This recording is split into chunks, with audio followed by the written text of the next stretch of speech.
Simplifying Chapter 6, Reflexivity. So I personally find the Reflexivity chapter to be one of the most difficult ones, simply because there are both a lot of paradoxes in the whole, or at least semi-paradoxes in the outset of the reflexivist mission. Um, and also because reflexivity seems to be furthest away from our mainstream thinking, at least when we think about science. So that's why I think it could be valuable to try to simplify it, even if the only benefit derived from my simplification would be that you understand or that you catch me where I go wrong or where I misinterpret reflexivity in a sense that isn't helpful. Let's imagine a game. So I drew up this extremely sophisticated comic, and I want to flesh out how it fits for me and how it doesn't fit, and how it is valuable in thinking about reflexivism and how it isn't, or where it's off. So, just describing the situation, we have two players at a table participating in the game of capitalism, and somehow player A gets more and more angry and accuses player B of not playing fair, or somehow the game not being fun for him, and player B is of course very content with his position. And then we have our third guy who has a big beard and a German accent, and he just thinks, geez, are they still playing?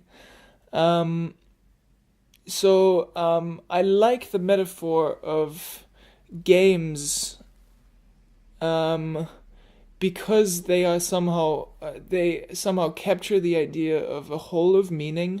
So there's somehow a game comes with a lot of both explicit and implicit rules, and a game is sort of a world in a sense. So a game comes with a lot of knowledge about the game, and you can generate all kinds of knowledge about the game. So a neo-positivist might say, might do a lot of hypothesis testing and might come up with the conclusion that actually, like, moving along the board, and when you let's say in the case of Monopoly, buying the first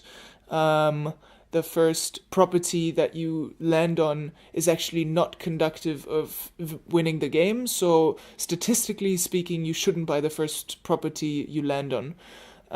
So that could be one piece of knowledge generated about the game.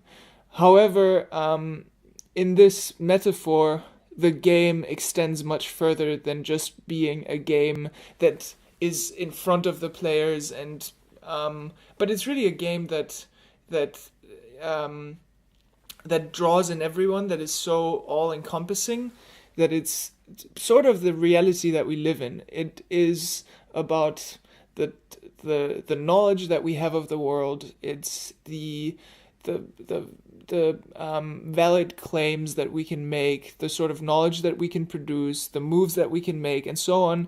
But it's really it really seeps through all layers of our life to such an extent that we have become blind to the board. We have become blind to the table. We have become blind to the fact that it is a game.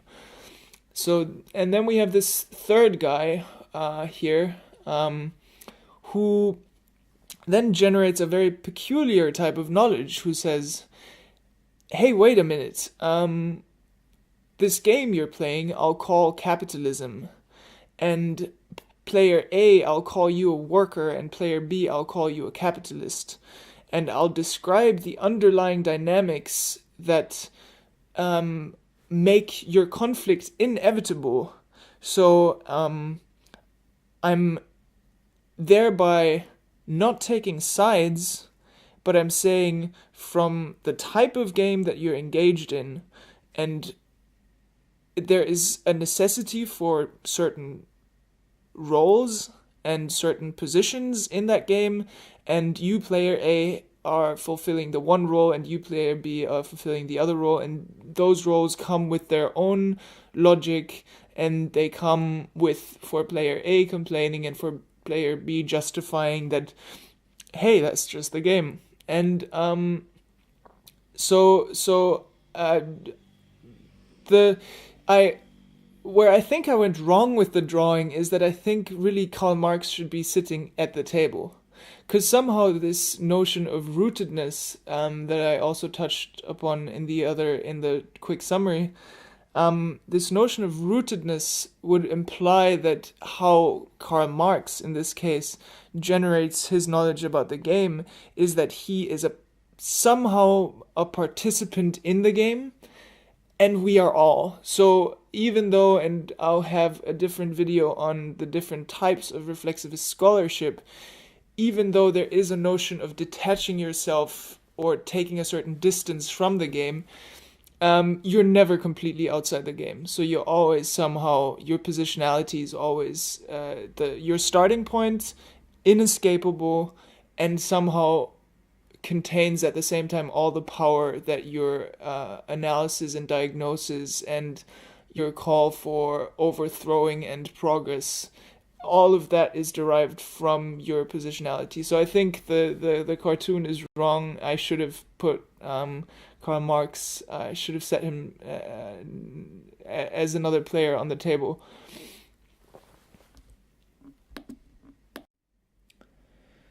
So the underlying idea, in a sense, of reflexivist scholarship is that being as a part taker, as a player in the game, having a certain positionality and being informed by the game, even though it is really the water you swim in a certain sense, the idea, like reflexivist scholarship, only makes sense if we imagine the fish to have the possibility to become aware of the water he swims in.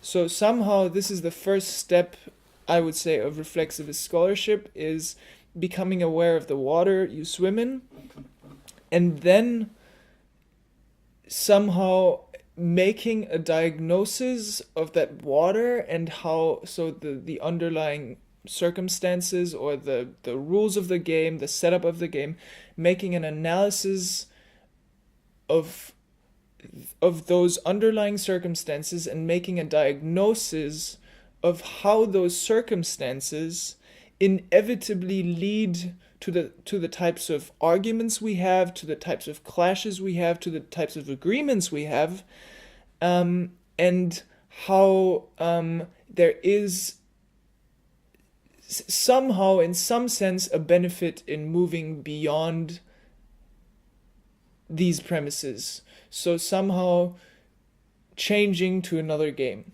And maybe this is also where the cartoon is actually misleading, because it gives the impression that you could ever not play a game, that you could say, okay, let's stop playing this game, let's face reality.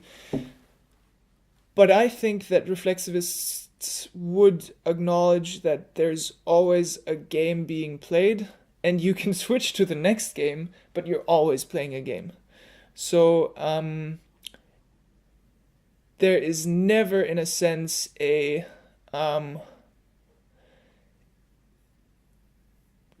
there's not a reality out there that you're being distracted from. That's precisely the distinction that they want to avoid. So the distraction is already the world and everything, and the world is always, in a sense, necessarily a all-encompassing game that comes with its rules, and that yeah, I'm wondering if it always creates winners and losers, but I'll leave that open. But I think the general idea is that the game, even if we overcome it, we step into a new game.